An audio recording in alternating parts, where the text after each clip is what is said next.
Hi, nice to meet you. Let's start from trivial question, but important one. How is AMIC ENERGY doing amidst this invasion? Well, thank you first of all for having us, Alina. As AMIC ENERGY, we are doing good. The year 2024 was difficult, for everybody, but we were very happy to see that our sales were growing 10% from 2023 to 2024. This was better than the competition, so we outperformed the competition in that sense. So it is obvious that we are doing something right.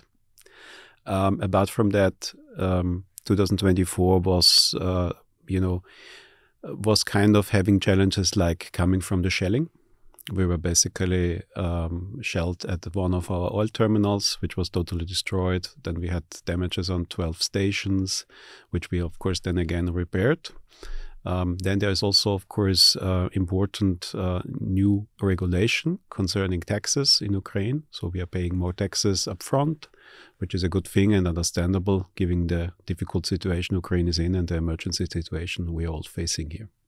But overall, we are very happy to see that Ukraine is developing despite all the difficulties around. Markets are going up, consumption is going up, and we are investing, of course, in our network in order to be prepared for the future. Okay, so basically you started as an investment company, and what prompted you to enter a gas station business and in Ukraine in general, and particularly through acquiring station previously owned by Russian company? Well, I was always working in energy, like also the colleague I was founding it back in 2013, right? We were teaming up there as a group of experts in finance and energy and law. And we founded then finally in 2013 the company, but the preparation was already starting 2011 and 2012. We were looking for opportunities where we could arrange club deals for investment together, meaning like a leveraged buyout fund. This would do, right? You would basically look for assets where you have the possibility to improve and restructure. This is called like distressed assets. You would then try to get, either just your own investments or additional investors in, and of course also financing from banks. This is how it all started. It's sad to say that the opportunity to acquire AMIC Ukraine came from the start of the war already in 2014, right? That was the reason why the seller was considering to sell. And we basically took there the opportunity, of course, having thought it through in a way that our risk was kind of managed. I can say that at that time, I was not very positive about making these acquisitions because it was looking very difficult. The station network itself was empty. It was, so to speak, technically bankrupt. It was a so-called white bumper, which means that there was no brand on it anymore because the seller had to remove the brand because of course, starting of the war already in 2014.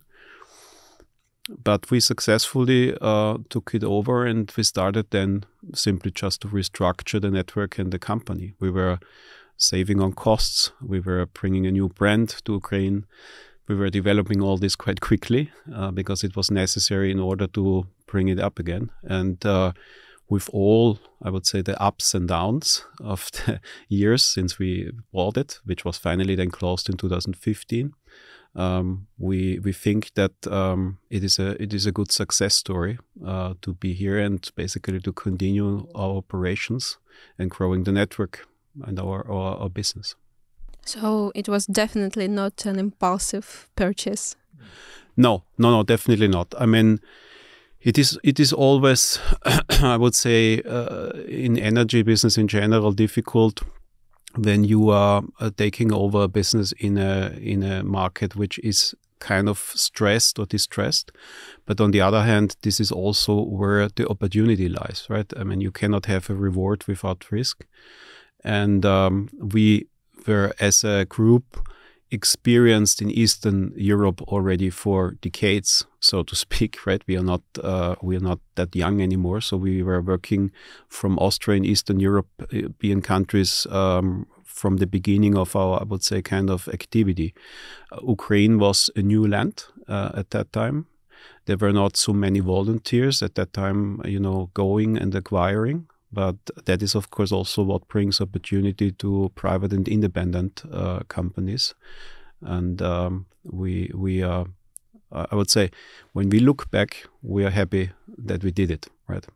Okay, and as we already mentioned the acquisition, we can't but address the lawsuit against the Russia in the European Court of the Human Rights. Can you tell us what the current stage of this lawsuit, and also how does it fit in one picture, this lawsuit and connections, like some allegations about connections to Russia, and that you withdrawing your profit to the Russian Federation? I start with the lawsuit against the Court of Human Rights. We filed this lawsuit 2 years ago because of the damage of our assets and the lost petrol station in the temporary occupied territories. It is called AMIC Ukraine against Russia. It was filed, it was accepted, and they're currently working on it. As you know, these lawsuits take a long time, so the actual status did not change. But we are looking forward for any progress in the near future. For the other accusation, we had here the pre-investigation against AMIC from the ESPU. We have to say they are only primarily economic from nature. So it's all about evading taxes and paying dividends. Now it's about 2 years ago, then the ESPU claimed this accusation against us. We had a lot of tax audits in the recent year, but a very comprehensive documentary tax audit in the last year. It was finished 2024, was started 2023. There were no findings.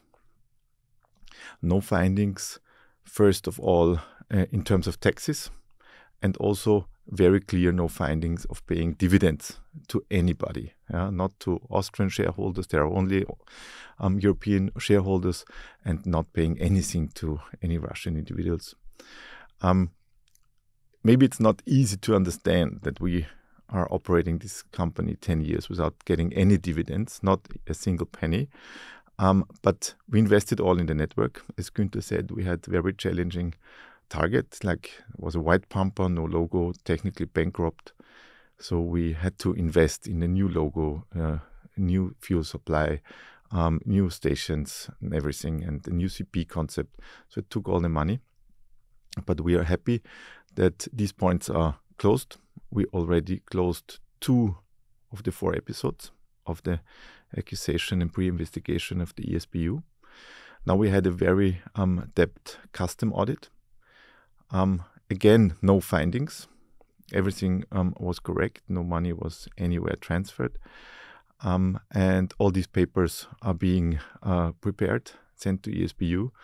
And we are in very good hope and in very good connection to the prosecutor and the ESPU that all the other 2 accusations will be closed in the state of a pre-investigation, and we are getting rid of this episode.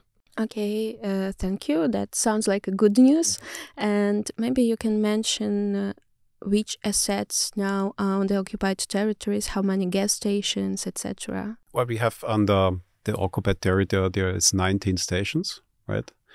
Then there is also 12 stations which are damaged at the moment. We are always rebuilding or renovating the stations. It is just important that it is out of, I would say, kind of the fight zone, or not too close to zones where there is a risk.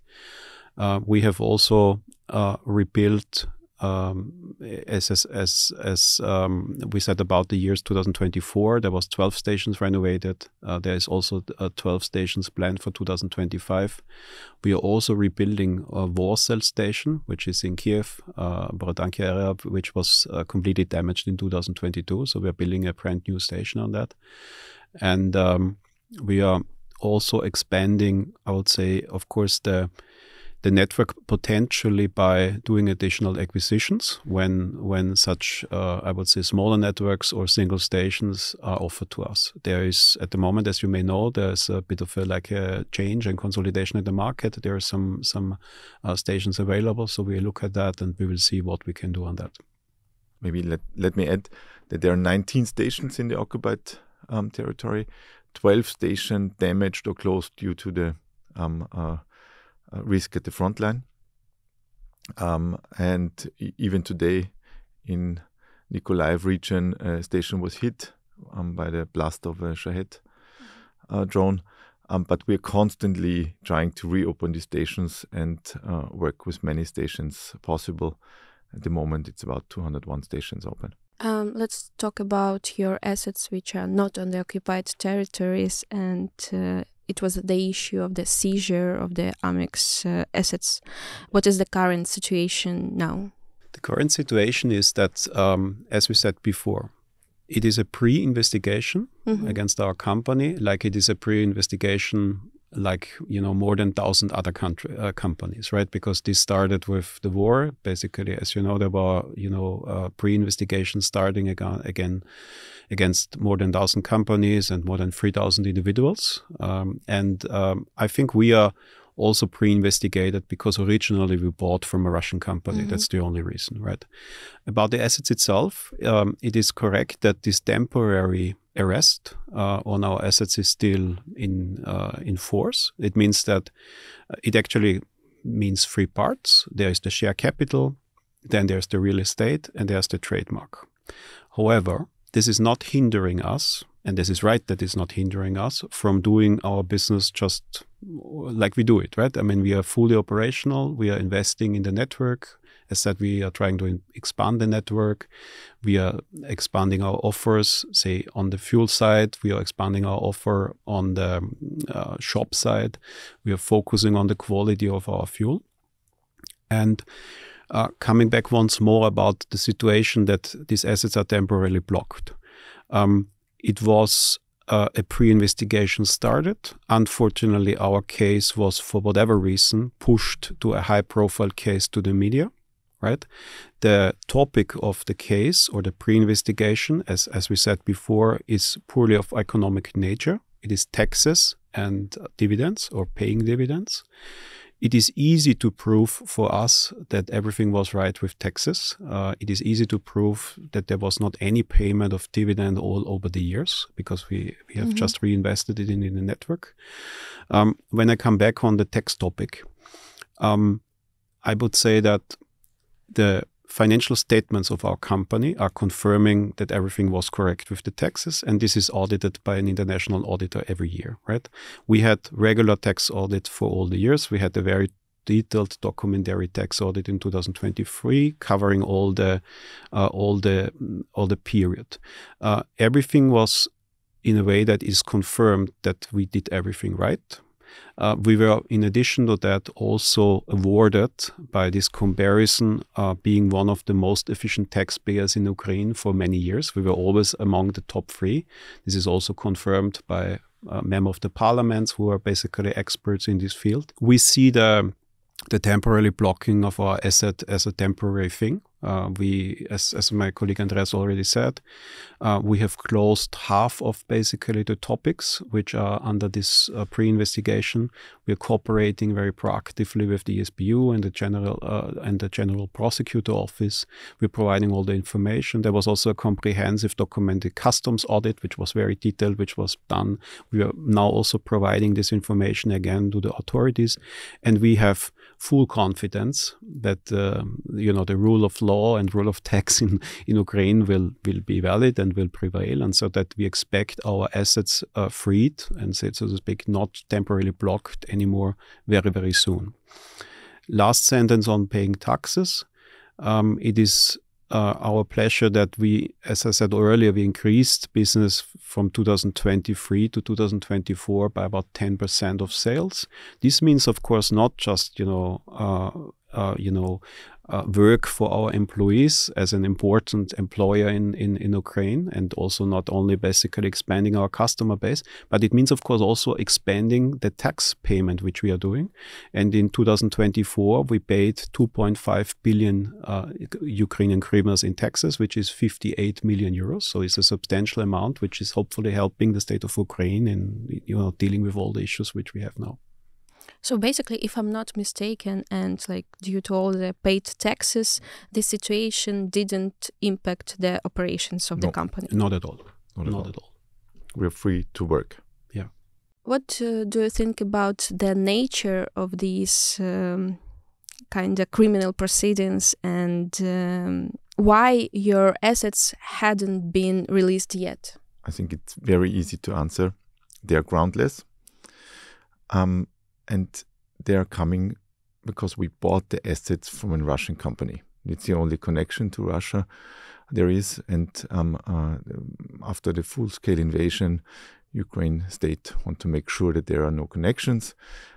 They did make sure now, and the time it takes to free our asset is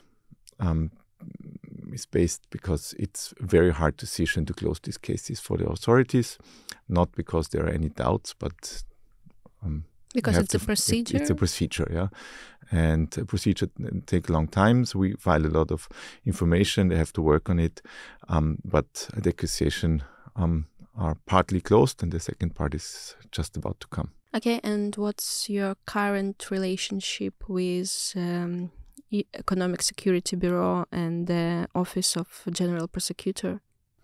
I would say we have a professional communication relationship. We are simply just acting proactively according to the procedure, and I believe also the ESPU and the General Prosecutor is doing the same. As my colleague Andreas said, it is easy to show that the accusations are groundless and baseless and unjustified, but it is necessary to document that all in detail, and it is necessary basically to go through the procedure. Nevertheless, we expect, of course, that our filings considered, and that basically simply just the rule of law prevails, and then we are good. And despite all of these accusations, you still continue to invest in Ukraine. Yes. Can you elaborate on this? What do you do here? And maybe what's your plans in the future? On investing and why to invest first, I should say that we very much believe in Ukraine.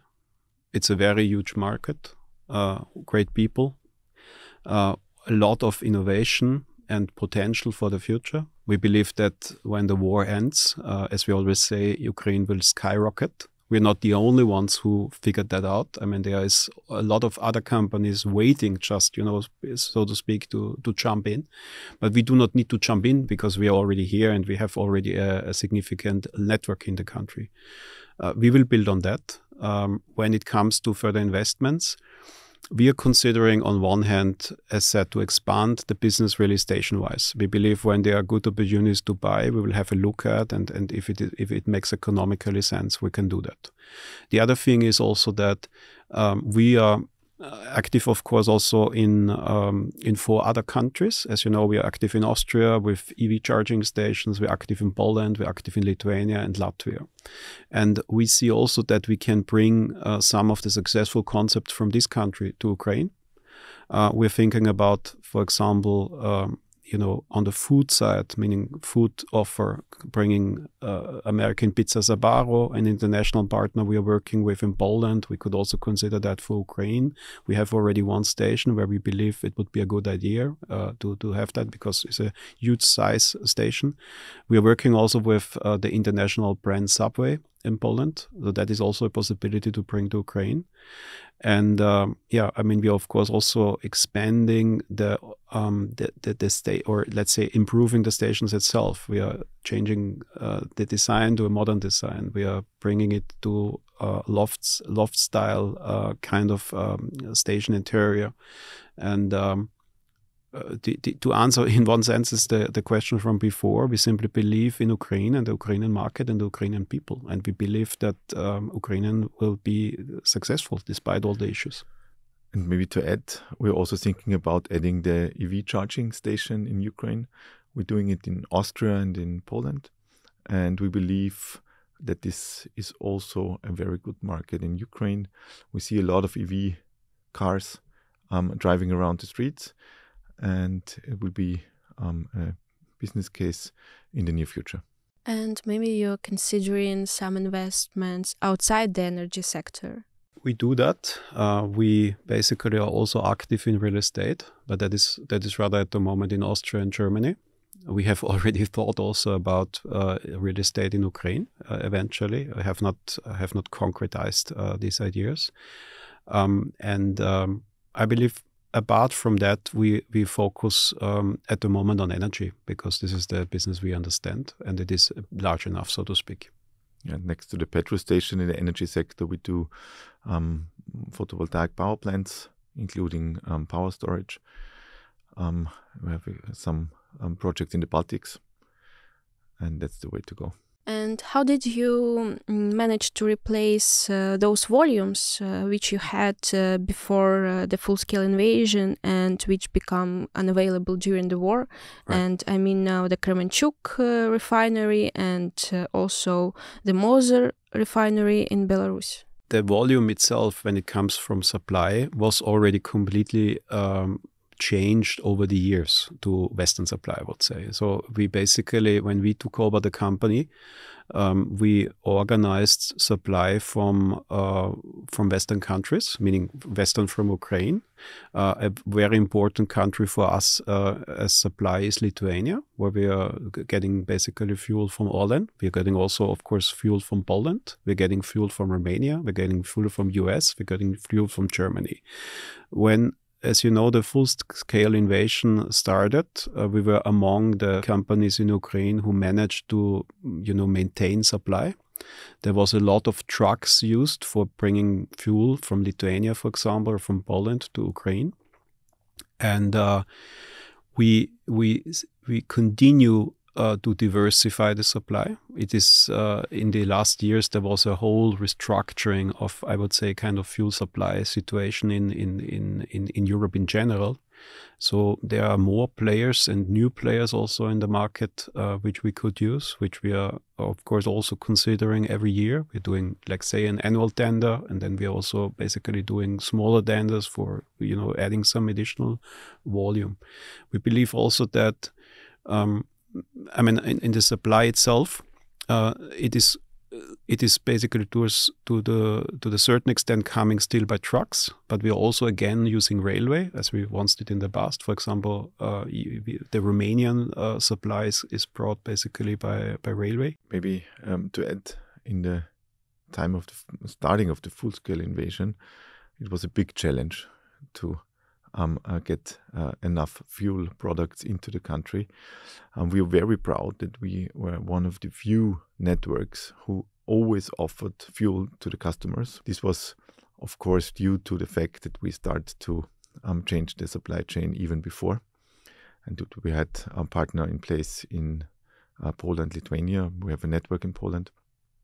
But I think it was an amazing flexibility, and it showed the power of Ukraine to change the whole supply of fuel for all networks within weeks.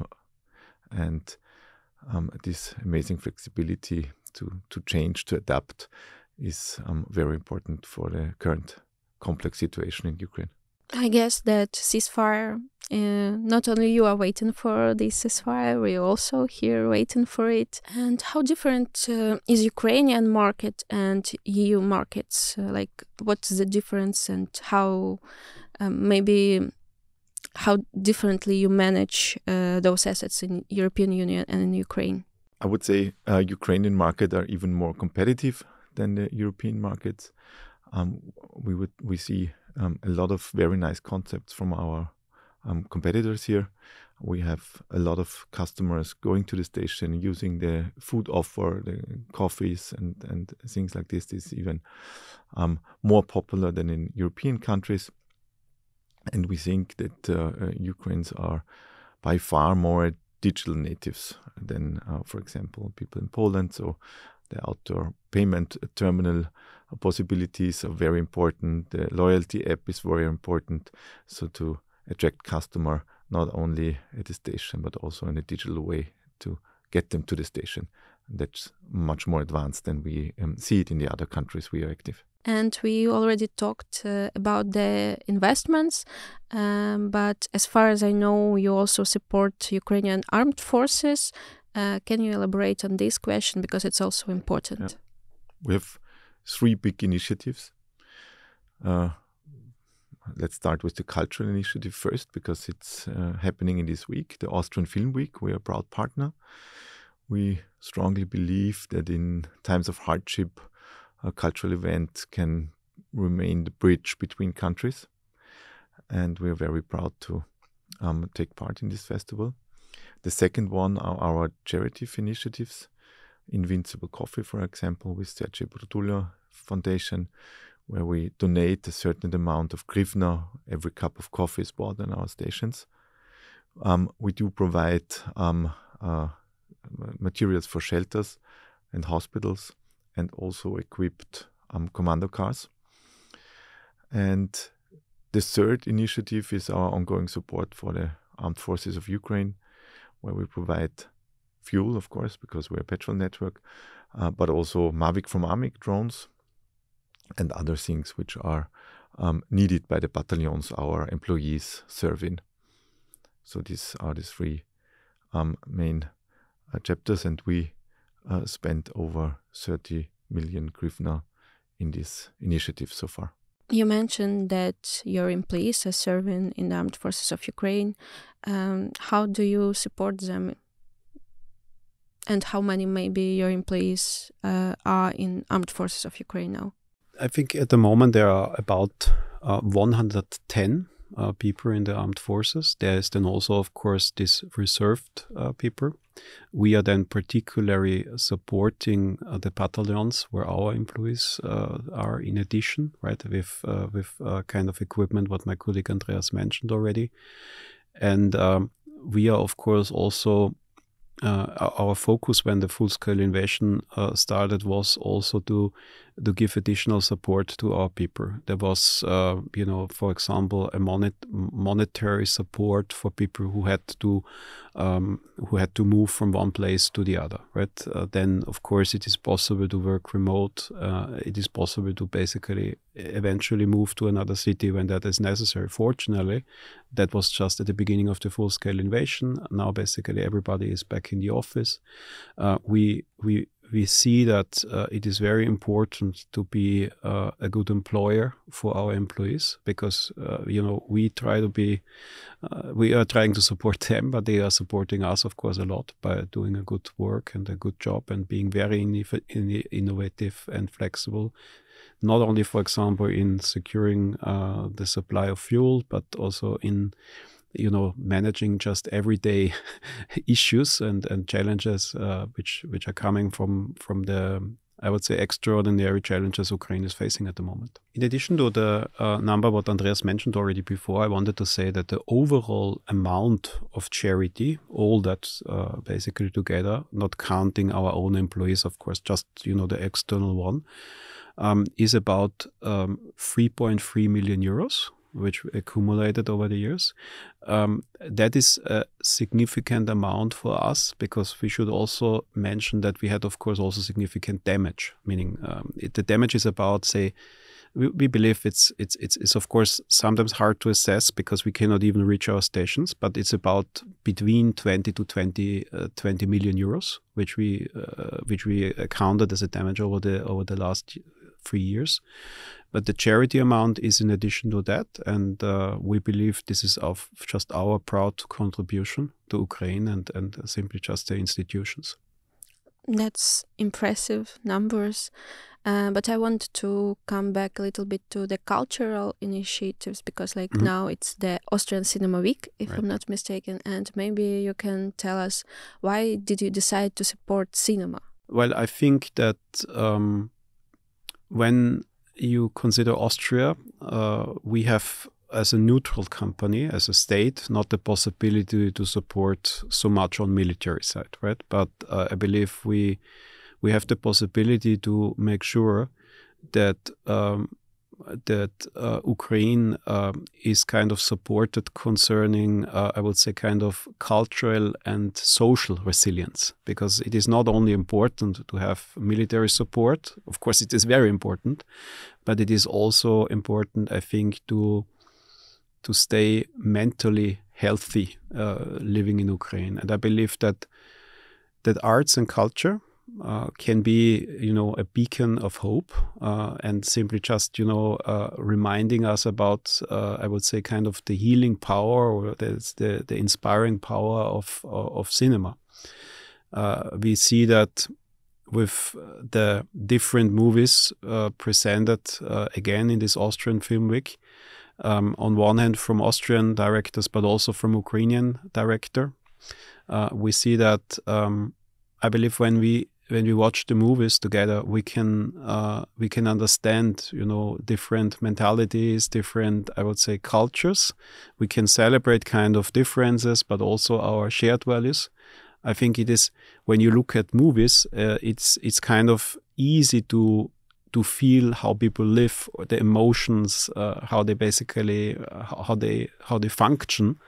And I believe there are differences between countries, but there are also, of course, a lot of common, I would say, joy and the common values, which we by that identify. And we have already talked a little bit about the modernizing the gas stations, and maybe you can, like a gas station company and like an energy company with gas stations, how do you see the gas station of the future? What should be there?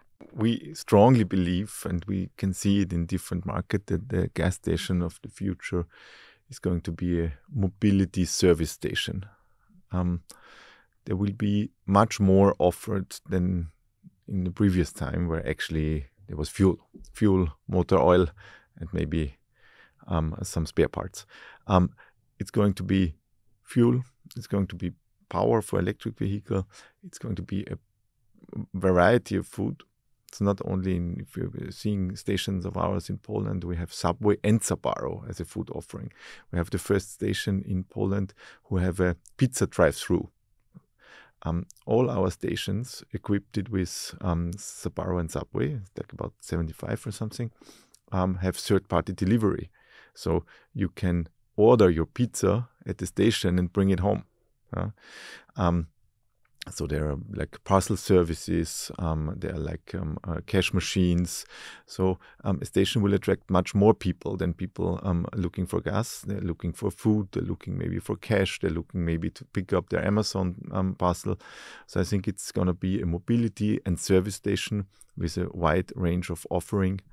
And it's a much better utilization of the real estate than only offering fuel. And that's going to be the future in Ukraine, but even anywhere else too. Yeah, because as far as I see, some people, for example, in Ukraine, they choose where they will get their fuel depending on which kind of food they also can get at this station. I think as long as the food quality is okay, this is very much understandable. And I believe another advantage which we see in Ukraine, but also in Poland, Latvia, Lithuania, you have a lot of space. So normally the station plots are anyway much larger than they would, for example, be in Austria. So there is the possibility to add additional, as my colleague Andreas already said, additional service, right? On the fuel, or let's say energy side, fuel, but also EV charging stations at the station, additional offers when it comes to delivery. It is like a point of delivery, because you need to go anywhere there. So it is okay when there is also, parcels are delivered there. Then you basically have also the food offer. Of course, also not only food, drinks, coffee. It is a kind of a point of sale, point of meet, point of delivery. This is what we see it in the future. Funny to add, we have 2 new services at our stations in Poland, which are really working very fine. First of all, it's exchange of SodaStream cartridge. Mm-hmm. They approached us and asked if we can make a test trial, and it's really working fine. And the second one, which is really accepted very well by our customers, is screen protection for mobile phone. So we have a machine there, and they apply a very comprehensive screen protection for your mobile phone, and people really coming and using it. Yeah. It's not what I expected. But I think that's the future. Yeah. Adding services, so making more popular and more convenient to go there, and like you said, you go there because you have the food, then you can pick up your parcel, then you can have some cash, and the mobile phone of the kids can also be solved. That's cool. And maybe you can a little bit tell us about how you localize your operations in Ukraine. Maybe you work with some IT companies from Ukraine or some food suppliers from Ukraine. I can say that we are trying to localize everything. I think this is very clear. Also in Ukraine is the model is COCO, meaning company owned, company operated. So all the employees are also really directly our employees. In other markets, you have the CODO, which means that you have at the headquarters, you have directly employed the people. And then you are working with dealers, and the dealers are again employing, of course, the people for the operations at the sites. In Ukraine, this is different. So this almost 2,000 employees are really our direct employees. And we are working with, various Ukrainian companies in the field of IT, in the field of food supply. We believe that there is plenty of possibility in Ukraine, right? Because there's a lot of creativity, professionalism. So there is no reason to bring it from somewhere abroad. In general, in AMIC, in our group, we did not centralize purchasing and IT services. It's all up to the country. And especially in Ukraine, in the last years, we localized a lot of things. If you go through the shops, you see a lot of local brands. We're even thinking about implementing our own AMIC brand now, getting local products with our brand on top. Also, IT companies we work with are Ukrainian IT companies. The only thing we did in the last recent years is buy big software from security companies which are outside of Ukraine, or even using backup server centers in European Union, so we can have a backup. But actually, the whole contractors who work on these security issues are all Ukrainian companies. So maybe some Ukrainian company who works with mobile screens can write you, and we will have this service in Ukraine too. Yes. As you know, Ukraine is very strong in security for a reason, IT and software. So it would simply make sense to work as much as we can with local companies. And every idea they have to offer on a station, we were very welcome to discuss it and see if there is a business case behind it. Okay, and the last question from me today. You have already mentioned that some other businesses can invest in Ukraine in future, possibly. And from your point of view, what should our government do to these services, to these companies come to Ukraine in the future? I believe what is very important for investors in general is stability, investment security. And I'm not talking here about the war, because I understand this is a bit out of control of everybody. I'm talking rather about the system of law, the rule of law, the system of tax. Right? I think it is important that this is fully transparent, stable, unified around the country, and that basically the tax system works in the, I would say, easiest and most efficient manner. I believe it is also important to eventually establish with other countries from abroad some, insurance or investment security guarantees that eventually could be done, especially as soon as there is a ceasefire achieved, with export credit agencies from the different countries. You are then kind of insured for a part of your investment, right? Depending on what is the amount and then the debt structure on that.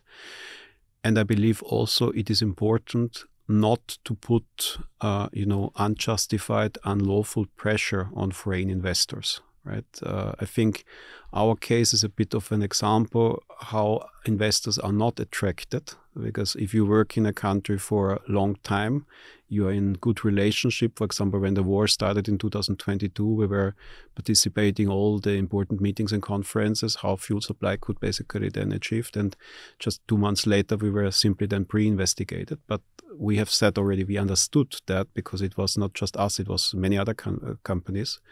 But I believe it is important not to put pressure, unjustified, unlawful pressure on foreign investors. My simple message on that is, do not put pressure on your friends, focus on your enemy. And I think most important is that investors can be sure that law and justice prevail, and if you can prove that everything is correct, there are no threats on you. Thank you for this interview. I hope that not only ceasefire, but the victory of Ukraine will come soon. It will. And everything you mentioned will be here and we will see it. As you say, Alena, thank you very much for having us. Thank you very much.